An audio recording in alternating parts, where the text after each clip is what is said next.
Les viennent tout juste de commencer. Elles sont en avance d'une bonne dizaine de jours grâce à une fin de printemps très douce. Du côté de Fitou, Rémi Poirot et Noélie Claire ont mis la main à la grappe.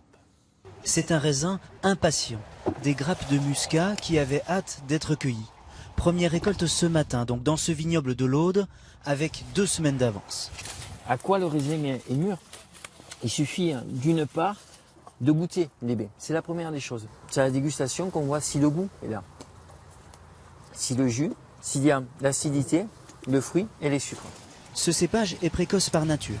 Alors ajoutez-y un printemps long et chaud, la protection de la mer toute proche, et vous obtenez cette maturité accélérée. Durant l'été, quand la plante manque d'eau, grâce aux entrées maritimes, ici la plante arrive à continuer son cycle. Donc ça lui permet de fonctionner de manière optimale durant toute la saison. Dans ces 17 hectares de vignobles, 6 vendangeurs récolteront le raisin à la main, 7 heures par jour, jusqu'à début octobre. Il faudra donc avoir les nerfs solides. Je me baisse tout simplement, donc je me penche un peu pour qu'ils vident leur seau. Et dès que tout le monde a vidé leur seau, je vais aux comportes. C'est un peu fatigant, mais ça va, force on s'y habitue. Pour obtenir le meilleur de son raisin, Laurent fait le choix de la patience. L'idée pour moi est de ne pas précipiter les choses. On vendange à la main, on apporte des soins à la vigne.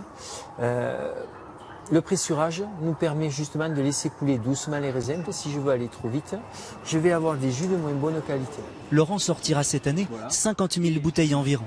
Du vin du Pays d'Oc, du Fitou et du muscat de Rivesaltes.